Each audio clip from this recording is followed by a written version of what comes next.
Hare Krishna, everyone.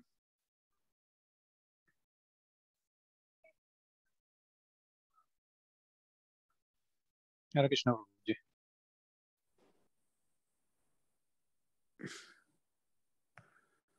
Prabhu, can we start the small little kirtan? Please go ahead and start the kirtan. Yeah.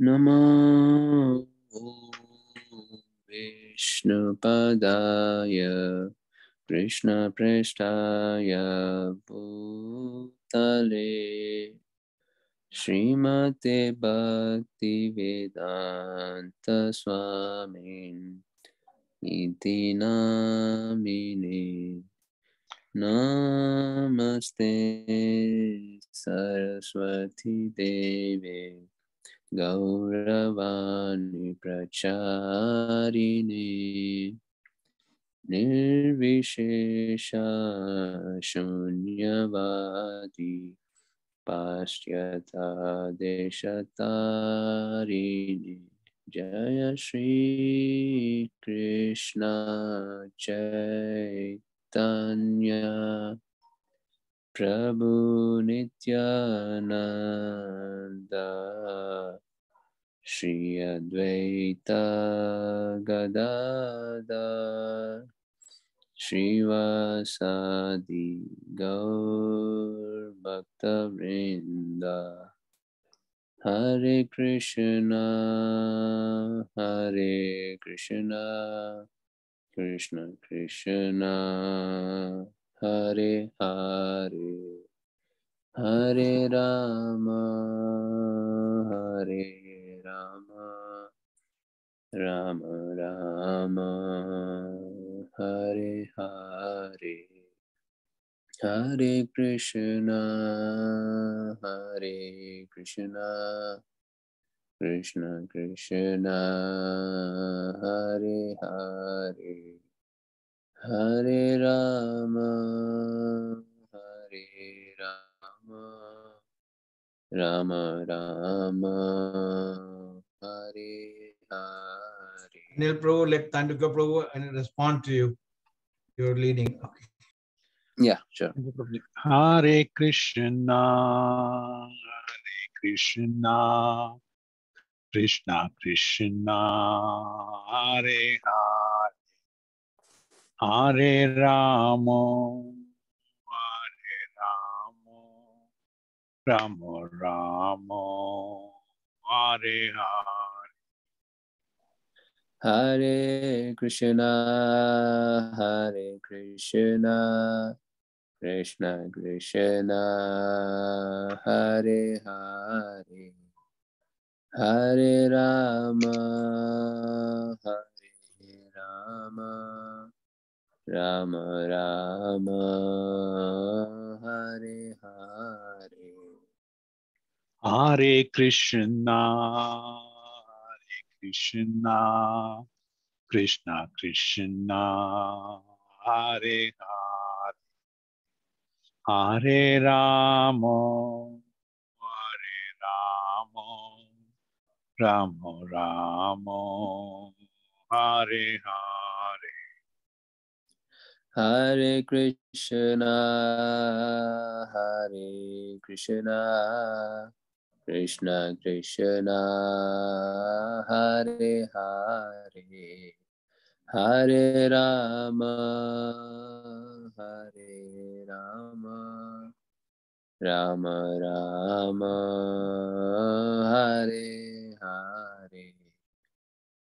Hare Krishna, Hare Krishna, Krishna Krishna, Hare Hare, Hare Rama, Hare Rama, Rama Rama, Hare Hare. Hare Krishna, Hare Krishna, Krishna Krishna, Hare Hare, Hare Rama, Hare Rama, Rama Rama, Hare Hare. Hare Krishna, Hare Krishna, Krishna Krishna, Hare Hare, Hare Rama, Hare Rama, Rama Rama, Hare Hare. Hare Krishna, Hare Krishna, Krishna Krishna, Hare Hare, Hare Rama, Hare Rama, Rama Rama, Hare Hare. Hare Krishna, Hare Krishna, Krishna Krishna, Hare Hare, Hare Rama, Hare Rama, Rama Rama, Hare Hare. Hare Krishna, Hare Krishna, Krishna Krishna, Hare Hare, Hare Rama, Hare Rama, Rama Rama, Hare Hare. Hare Krishna, Hare Krishna, Krishna Krishna, Hare Hare, Hare Rama, Hare Rama, Rama Rama, Hare Hare. Hare Krishna, Hare Krishna, Krishna Krishna, Hare Hare, Hare Rama, Hare Rama, Rama Rama, Hare Hare. Hare Krishna, Hare Krishna, Krishna Krishna, Hare Hare, Hare Rama, Hare Rama, Rama Rama, Hare Hare. Hare Krishna, Hare Krishna, Krishna Krishna, Hare Hare, Hare Rama, Hare Rama, Rama Rama, Hare Hare. Hare Krishna, Hare Krishna, Krishna Krishna, Hare Hare, Hare Rama, Hare Rama, Rama Rama, Hare Hare. Nitai Gaura Hari Bol, Hari Bol, Hari Bol, Nitai Gaura Hari Bol.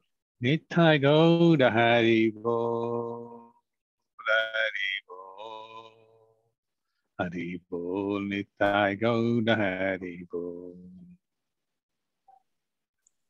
Shri Shri Radhanath Thakur ki Jai, Srila Prabhupada ki Jai. Hari Bol.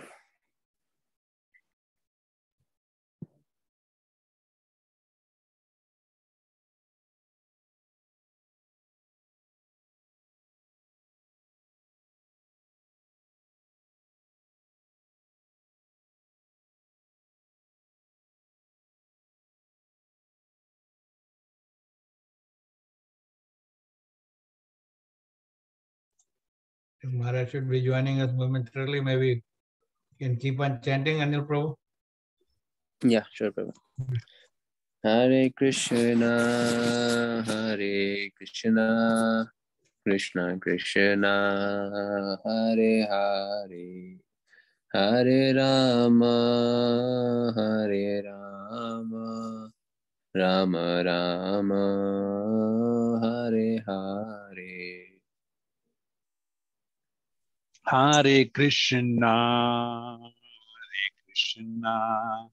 Krishna Krishna, Hare Hare, Hare Rama, Rama Rama, Hare Hare. Hare Krishna, Krishna Krishna, Hare Hare, Hare Rama, Rama Rama, Hare Hare. Hare Krishna, Krishna Krishna, Hare Hare, Hare Rama, Rama Rama, Hare Hare. Hare Krishna, Krishna Krishna, Hare Hare, Hare Rama, Rama Rama, Hare Hare. Hare Krishna,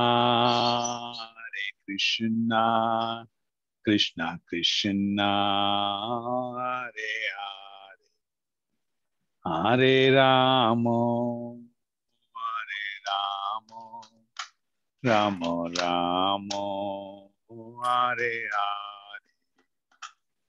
Hare Krishna, Krishna Krishna, Hare Hare, Hare Rama,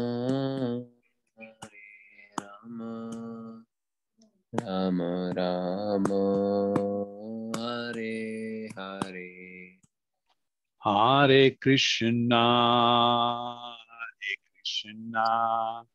Krishna Krishna, Hare Hare, Hare Rama, Rama Rama, Hare Hare. Hare Krishna, Krishna Krishna, Hare Hare, Hare Rama, Rama Rama, Hare Hare. Hare Krishna, Krishna Krishna, Hare Hare, Hare Rama,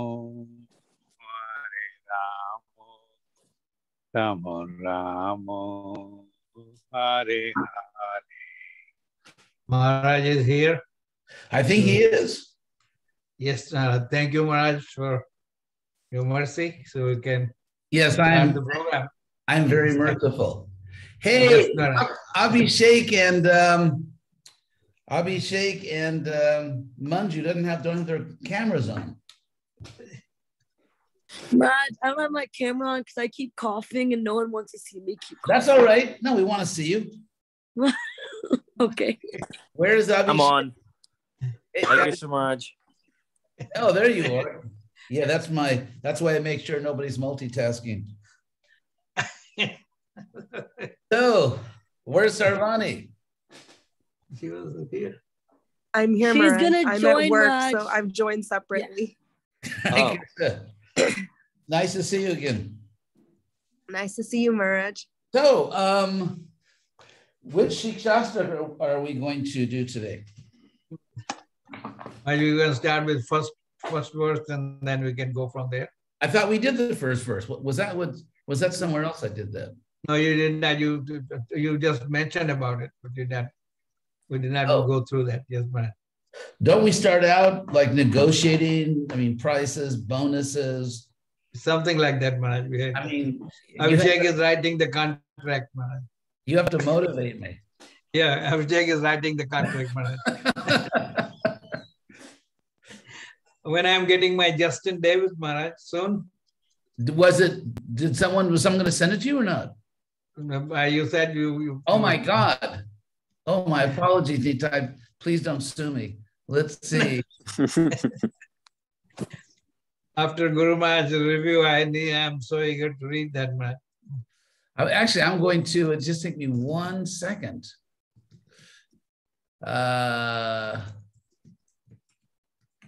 Send a JT to the illustrious devotee, Nitai Gora Sundara Prabhu.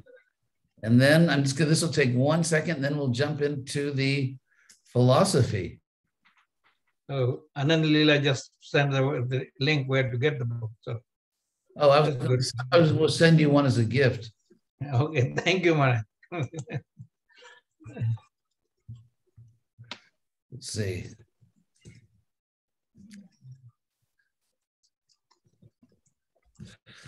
Okay, so I did that. So now we start with the first Sikshastakam. Yes, Maharaj. So Manjari, do you want to do it or do you want me to do it? I'll let you take this one. Next time, I'll take it. Okay. Okay, I had the Sikshastaka here. Let's see. Here it is. Actually, I found all the Sikshastaka Sanskrit and English in one of the main shastras for devotees, which is Wikipedia. So, do you all have the Sikshastaka in front of you? Yeah, you shouldn't. Yes, mine. Because I really want to go, hey, Minavatar. Yeah, because we really want to focus on these Sanskrit words and really get into it. So, Sikshastaka. The first verse is, of course, very famous. Cheto Darpana Marjanam, Bhava Mahadavagni Nirvampanam, Shreya Kairava Chandrika Vitaranam, Vidyavadu Jivanam, Anandamudi Vardhanam, Pratipadang Purnamrata Swadhanam, Sarvatma Snapanang Parang Vijayate Sri Krishna Sankirtanam. So, Lord Chaitanya, who is the supreme personality of poet, he did something very interesting here, poetically, and I want to talk about that. Because he begins he's building this whole first Sikshastaka around one word, which is Sankirtanam. Now in Sanskrit, there are different ways to form a noun out of a verbal root. So, oh my God, Manjari, everyone's dropping their video, dropping like flies here. So in Sanskrit, the different ways you can, that's all right, it's not a problem. We'll take that as ecstatic symptoms. So in Sanskrit, there are different ways you can form a noun out of a verbal root. For example, if you take the root bhaj, to worship, then one way to form a noun is to add the feminine ending ti. So you get bhakti. Or for example, from the verb shru, you get shruti or smriti and so on. And kirti means like fame, glorification.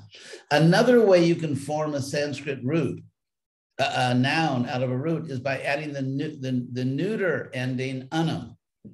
Anam. So instead of kirti, you have kirtanam. Or instead of shruti, you have shravanam. Instead of bhakti, you have bhajanam. So because in the Bhagavatam,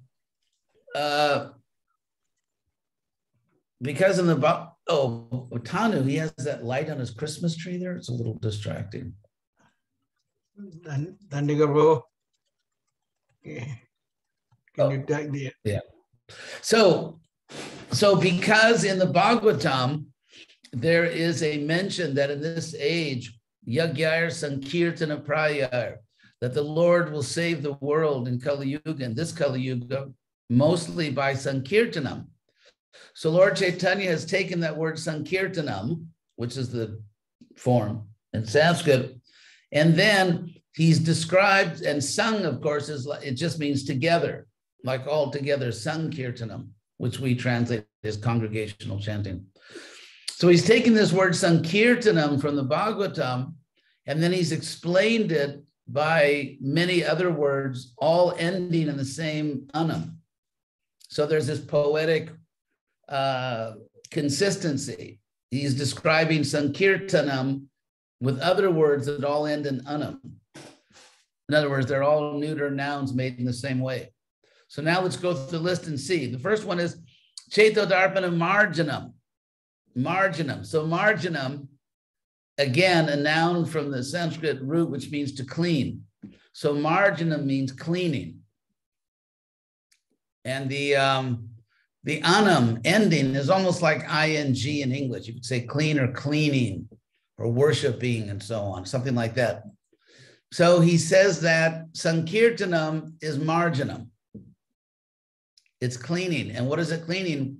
Chaitodarpana.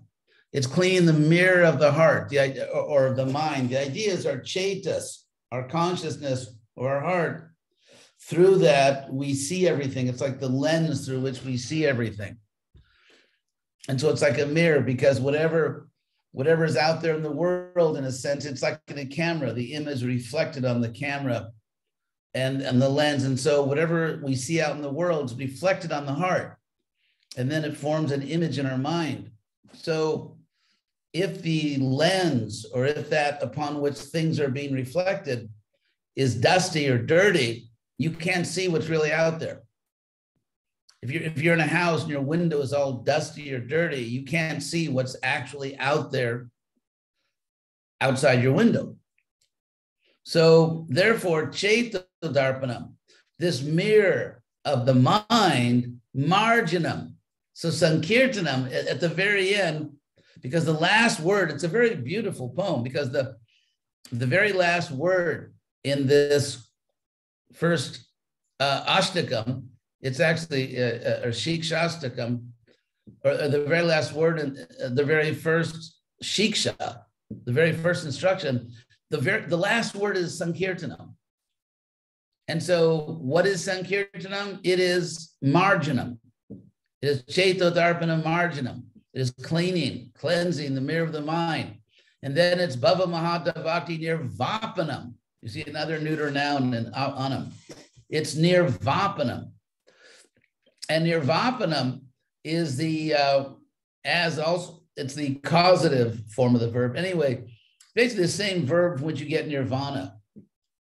And so Nirvapanam is like it extinguishes the Bhava Mahadavagni. Bhava means material existence. Now it's very interesting how this word comes to mean material life, Bhava. So if you trace how these words get their meanings, it tells you a lot about Vedic culture. It tells you a lot about our philosophy. So the word bhava, of course, comes from the root bhu, B-H-U, which is the verb to be. That's where we get the English word be. That's where the be comes from, bhavati. And so, but also that same root, bhu or bhavati, it means to be, but also to become. Because become in English means come to be. So the word become, it means to be, but tracing the process by which something comes to be. And so therefore, bhava can mean be or become in Sanskrit. Now, why is the word becoming or become, why does that mean the material world? Because in this world, everything is temporary. And we know from what Krishna says in chapter 2 of the Gita, nasato vidyate bhavo. That's another interesting thing, bhava as opposed to bhava, but that's for another day perhaps. So Krishna says there are only two kinds of things in the universe: temporary things that never have real existence, and eternal things that never lose their real existence. And so therefore, if something becomes, we know it also has to end. Something cannot begin, but not end. If something begins, it must end. And so therefore, when you talk about things that are becoming, it means logically, you're also talking about things that are ending. And therefore, bhava, become, in Sanskrit shorthand, means the material existence, in which everything comes to be, and therefore necessarily everything passes out of existence. So that's the word bhava. And then maha, great. Maha davagni means forest fire, davagni. As you know, we still have words from agni in English, like ignite. That's from agni. Anyway, so bhava maha davagni nirvapanam. So it's extinguishing the great forest fire of material existence, of coming to be and then losing that existence. For example, let's say I'm born in a certain family with a certain body, a certain country. So that existence comes to be, but therefore it must end. I mean, I'm already 39 years old plus, and we don't, right, Nitai? We don't define the plus. That remains undefined. That's what we should say, Nitai. We're 39 plus. Yes, Maharaj, that is a secret. So bhava maha davagni nirvapanam. So again, it's sankirtanam. Sankirtanam is marjanam. Sankirtanam is nirvapanam. And Lord Chaitanya, with a really elegant poetic style, is keeping all these words as the same neuter type noun with the ending anam. So bhava maha davagni nirvapanam. And then shreya kairava chandrika vitaranam, another anam. Vitaranam.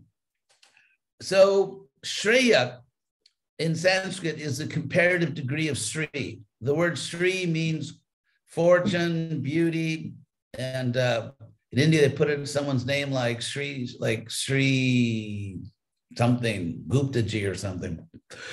So then in Sanskrit, you have for adjectives, there's the comparative degree and then superlative degree. It's like in English, you can say like good, better, best, or fine, finer, finest.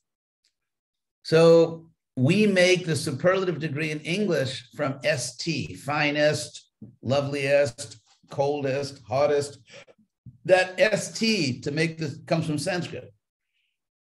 Making the superlative with ST is Sanskrit. So you have Shrestha, which means most Shri. Or you have Gadishta, like Guru means heavy. Or also overweight. Anyway, so Guru means heavy. And then very heavy is Gadiyan. And heaviest is Gadishta. So here we have Shrestha, which is the superlative degree of Sri. Most Sri, most fortunate. And so it can also mean Shrestha. Here we have the comparative degree, Shreya. Shreyas is very Sri. So that means very fortunate, very, very nice, very good. So Shreya Kairava, the Kairava is a blue lotus flower that a blue lotus flower that blooms at night. So why didn't Lord Chaitanya say Padma or some common word for lotus? Because Kali Yuga is darkness. Kali Yuga is like, of all the yugas, it's the darkest age. It's the age of ignorance. And therefore, and the lotus, of course, throughout Sanskrit literature has a very positive connotation. So therefore, the idea here is that the Shaya Kairava, the night blooming lotus of great fortune. In other words, even in the darkness of Kali Yuga, your fortune, your great fortune is now blooming. So Shreya Kairava Chandrika Vitaranam. And so Chandrika means the moon rays, moonshine. And so the idea is that because in India, it's very interesting. India is, of course, a tropical country. It gets hot. It gets very hot, like ridiculously hot. And so it's interesting that in India, the moon is a very positive symbol. Shade is very positive. In Northern Europe, where it gets very cold and people are looking for heat and sun, then it's not the the shade has a more negative image, like shadows, like shades or ghosts or evil beings. So whereas in India you have like your Padma Chaya, like the shade of your lotus feet. So in India, shade has a very positive image, whereas in the West, shade has a more negative image because they're looking for sunshine, not shade. But in any case, the idea here is that Shreya Kairava Chandrika, there is this moon radiance of the moon, and it is the moonshine or the moon rays of the night blooming lotus of great fortune. So these images are combined of the lotus flower, and because the moon rays actually stimulate this night blooming lotus, and it opens, just like a lot of flowers blossom and give off their fragrance when in the sunshine, in the heat. So the Kairava, the night blooming lotus, it blossoms and gives off its fragrance in the moonshine or in the moon rays. And so therefore, Lord Chaitanya says, Vitaranam. Vitaranam means spreading. So something is spreading the moon rays, which of the night blooming lotus of great fortune. So if you're familiar with Lord Chaitanya's little debate with, who was that, Keshav Kashmiri Pandit. So at that time in India, people really loved this type of sophisticated composition where you're combining all kinds of beautiful images and so on with deep meanings. And so Lord Chaitanya, obviously the master of this. So in his third phrase, Sankirtanam is Vitaranam. Sankirtanam is Marjanam, it is Nirvapanam, and it is Vitaranam. It is the spreading of these moon rays which awaken the night blooming lotus of great fortune. So very poetic. That's what that line means. And then the next one is Vidyavadhu Jivanam, much shorter. Vadhu means a bride. And so it's understood that, if things go right, a bride is very happy. If it's not one of those terrible stories where a woman is being pressured to marry someone she doesn't love, forget that. This is a story where a bride is very happy. The bride is very happy because she's marrying someone she really wants to marry. And so therefore, Sankirtan is also Jivanam. Jiva means life, as you know. And so Jivana means like living like bringing something to life. And so it is the coming to life or the bringing to life of the bride of spiritual knowledge, Vidyavadhu. Because the word Vidya in Sanskrit is a feminine word. Veda is a masculine word. Vidya, from the same root, is a feminine word. And so then we have a neuter word, jnana, which means knowledge. So Vidya being a feminine word, Lord Chaitanya compares it to a bride. So it's just like when knowledge comes to life. Let's say you're studying some subject and you're trying to understand it and you're struggling to understand it. Then suddenly it all comes to life. You see it, you realize it. And so there's that really happy experience of suddenly understanding something important. And so that's what Lord Chaitanya is talking about. It's bringing to life or enlivening the bride of spiritual knowledge. So that's the fourth anam, jivanam. And then the next one is Anandamudi Vardhanam. So you should know the word Vardhanam. It means growing or prospering or making something prosper. And so there's a certain place that makes the cows prosper. Therefore, it's called Govardhanam. Or as we say in American Sanskrit, Govardhan. That's kind of American Sanskrit, Govardhan. But it's actually Govardhanam.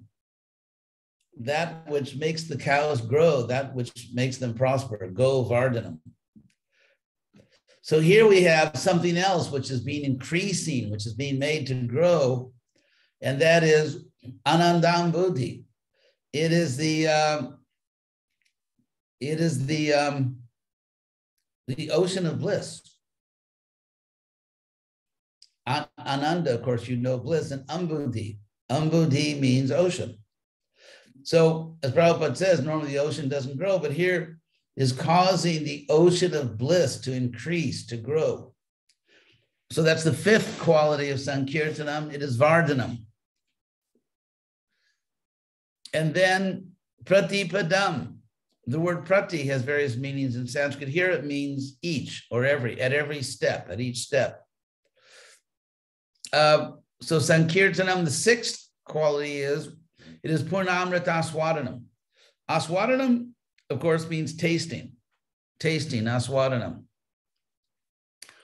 And Swadu means sweet. And of course, we get the English word sweet, Swadu. And so Aswadhanam means tasting or relishing. And it's relishing Purnamrita, the full nectar. Purna means full, and then Amrita. Purna, Amrita, Aswadhanam. It is the relishing of the full nectar, Pratipadam, at every step, at every step. So that's the sixth one. And then the seventh one is Sarvatma Snapanam. Sarvatma, of course, means every soul. And Snapana is very interesting. It is the, Snapana means causing to bathe. So in other words, Sankirtan is giving a spiritual bath to every soul, to all souls. Because right now we are contaminated. We are covered by illusion. And so Lord Chaitanya has created the Sankirtan movement, which is Sarva Atma, for every soul, Snapanam, bathing every soul. And so, and then Parang Vijayate, and then Parang is like an exclamation. Vijayate, it conquers Sri Krishna Sankirtanam. So it's very interesting. You have these, you have Marjanam, Nirvapanam, Vitaranam, Jivanam, Vardhanam, Aswadhanam, Snapanam. You have seven phrases ending in a word which is exactly parallel to Sankirtanam. And these 7 words describe the glories of Lord Chaitanya's Sankirtan movement, it's also very significant that in his Sikshastakam, in his eight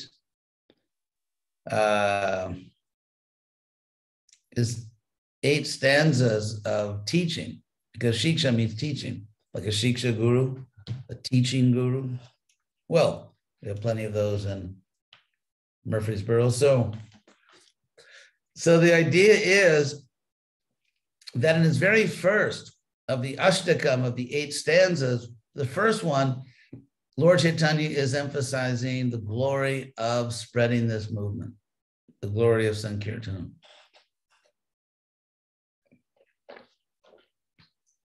So, any questions so far on this first Sikshastakam? Nitaiji, would you like to comment?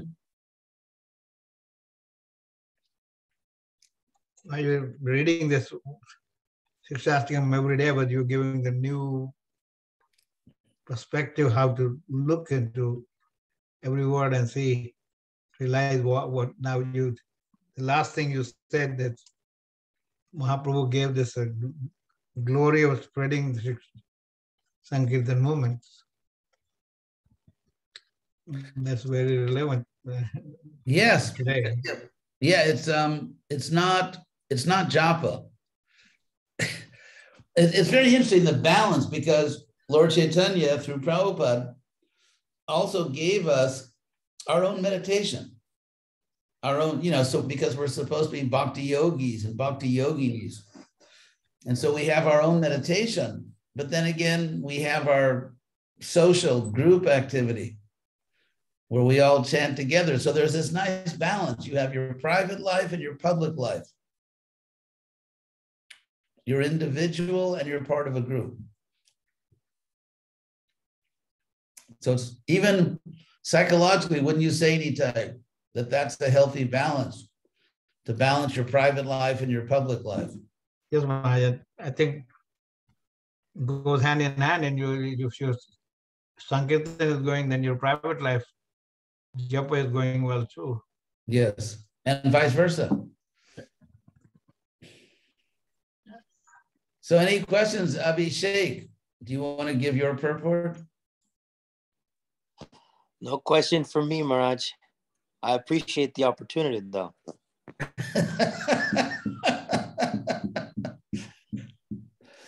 Next time we can tag team it together. How about that? So any questions on these on all these points we've made? And Ananda Leela, if she's still there. Do we, that was fast. Do we have any questions from outside?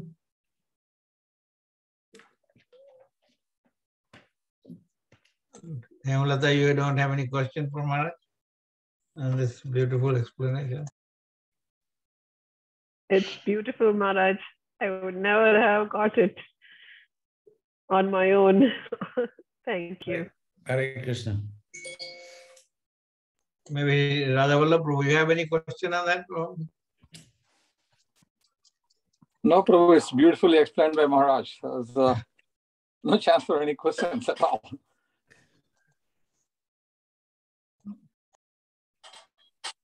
Yeah, actually, maybe we'll go, next time we'll go through another shiksha.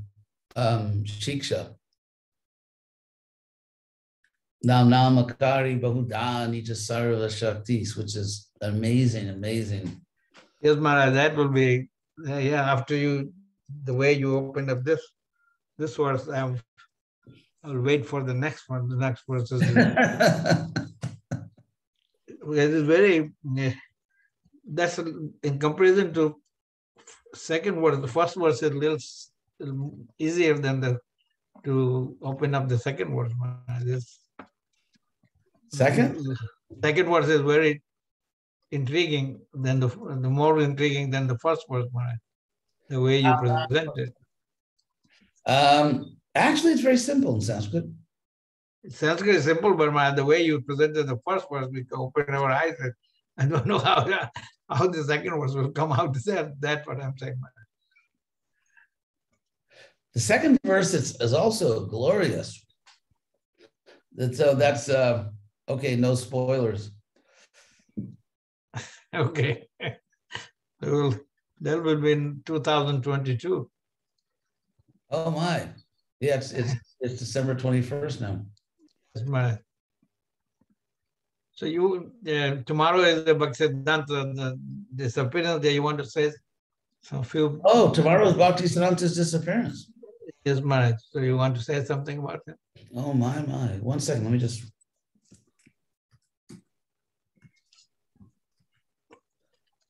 Yes. Yeah, why don't we say a few words in Bhaktisiddhanta Saraswati Thakur?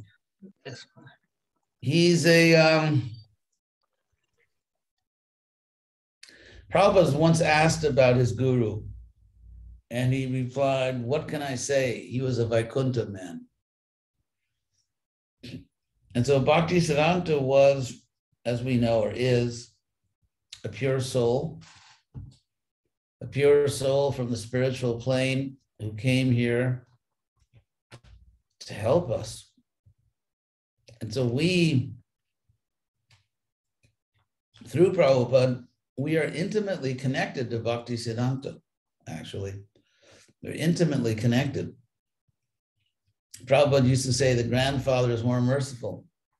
I know Brahmatirtha's wife, Bhakti, when she had grandchildren and started hosting them, she said, if I would have known how nice this is, I would have skipped the children and gone straight to the grandchildren.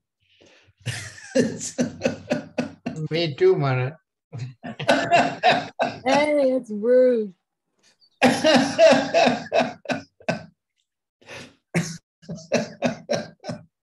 Good old Manju. So Prabhupada used to say the grandfather is very kind, or the grandparents, grandmother, grandfather, because they don't have to raise the kids. They can just be nice. When the kids misbehave, they just say to the parents, okay, you take them now. So Bhaktisiddhanta, whether someone is, Prabhupada disciple or next generation or whatever, it's a very, very ecstatic relationship. And as we know, Bhaktisiddhanta was sort of an astrological scientist. He really got into it very seriously as a science. And then, of course, gave it up. He was invited to teach at the University of Calcutta, which was definitely one of the premier universities in India at the time. And then he took up his father's mission. So it's a powerful combination. Bhaktisiddhanta, Bhaktivinoda, this father and son team. And it's interesting because Bhaktivinoda Thakur was Grihastha, of course, and at the end of his life, he renounced. And so his movement was mostly Grihasthas. It wasn't, and Bhaktisiddhanta, of course, was Naishiki Brahmachari. He created ashrams for brahmacharis. He gave sannyas, he took sannyas, of course. And so you see, Bhaktivinoda Thakur, in a sense, there's something natural, because if you look at the Vedic culture, the ashram system, the householders basically are the economic engine of society. Because, the young students, they're not going to feed everyone. And the vanaprasthas are just trying to get away from business. And sannyasis are just trying to get donations from the business people. And so we're in the collecting order of life. Anyway, so it's really the grihasthas that are the economy. The grihasthas are the economy of society. So Bhaktivinoda Thakur was a grihastha, and then he had a movement with the grihasthas. They didn't really have ashrams. It was just, ladies and gentlemen, and they gathered together and they tried to spread the message. And then Bhaktisiddhanta, who was a brahmachari and then a sannyasi, he sort of filled out the varna system. Of course, he had many grihastha followers, but also he had brahmacharis, he had sannyasis, he made sannyasis. And so you see Bhaktivinoda Bhakti Vinod really is the first one to sort of incorporate Lord Chaitanya's movement, actually have like a modern type corporation or institution. Bhakti Vinod really brought the movement into the modern world. And then Bhakti Siddhanta took that seed and really watered it and began to develop a full society. And then, of course, after that, Bhakti Siddhanta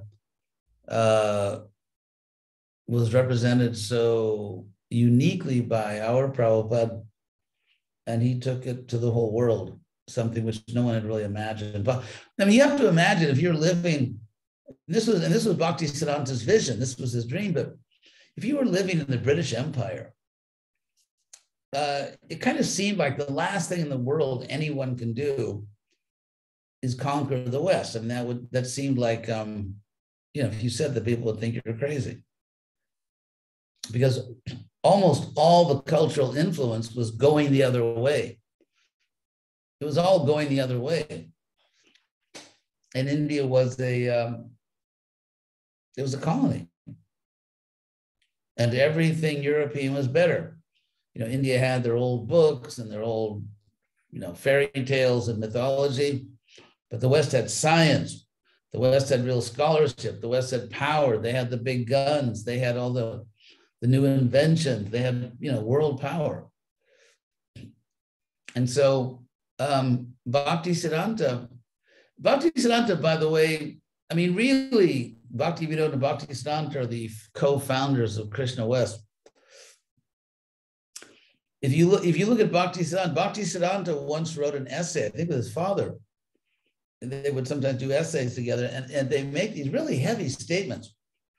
I mean, if I make these statements, I would probably be, I don't know, they would suspend my Mahaprashanam rights or something. But I mean, they literally say things where if I said them, I would get in a lot of trouble. Like they say that the worst kind of Vaishnava, the lowest Vaishnava, is one who thinks to be a good devotee is to use certain external symbols, like dress a certain way, or use even things like tilak, just certain external symbols. So a Vaishnava who identifies these things with what it really means to be a devotee is the worst kind of devotee. So it's very interesting. And also Bhakti Siddhanta was very conscious and spoke about the dangers, the real dangers of religious institutions. Something we don't realize is that when Bhakti Vinod and then his son Bhakti Siddhanta developed religious institutions, it's never been done before in Lord Chaitanya's movement. It's never been done before. If you look at, for example, the Mahabharata or the Bhagavatam, one thing you may notice is that there are no religious institutions. We may not think about this, but in the Bhagavatam, there are no religious institutions. There are Vaishnavas.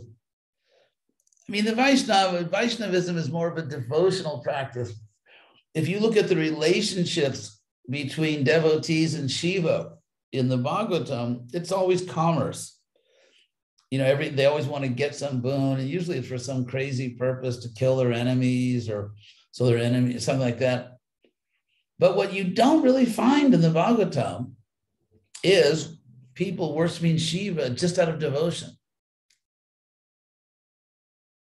It's always because he's the person who's going to give you what you want, whether it's to kill your enemies or to get wealth.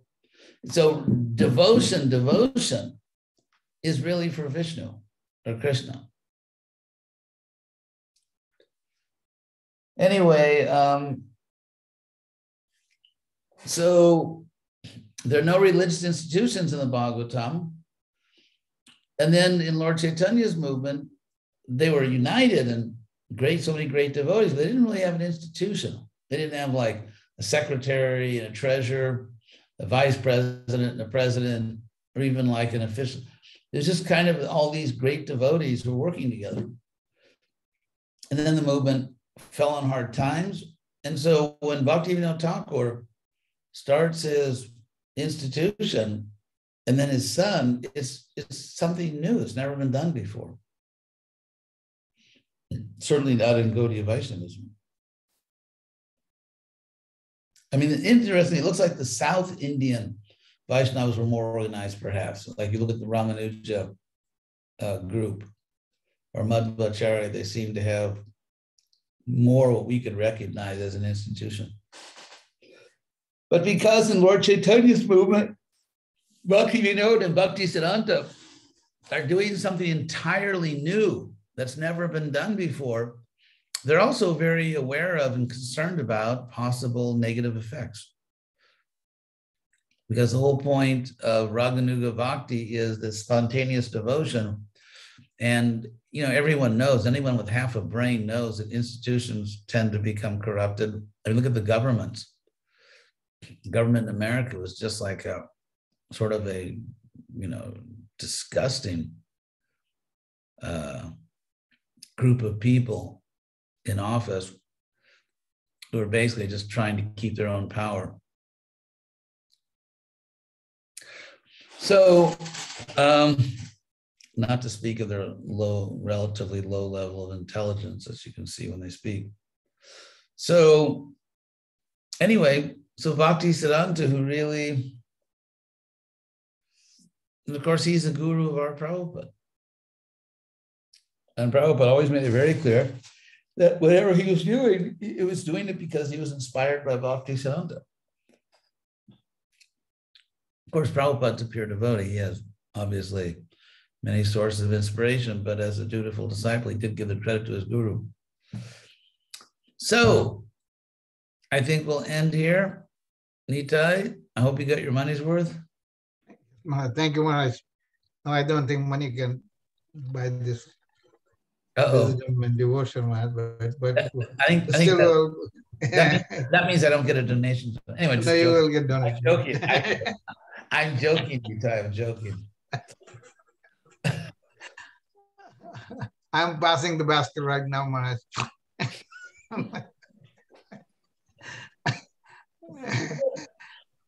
So, thank you all for showing up.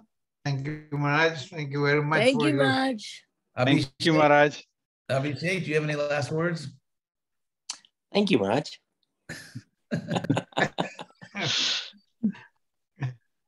Okay, so see you all again. Thank you, Maharaj. Thank you, Maharaj. Thank you, Maharaj.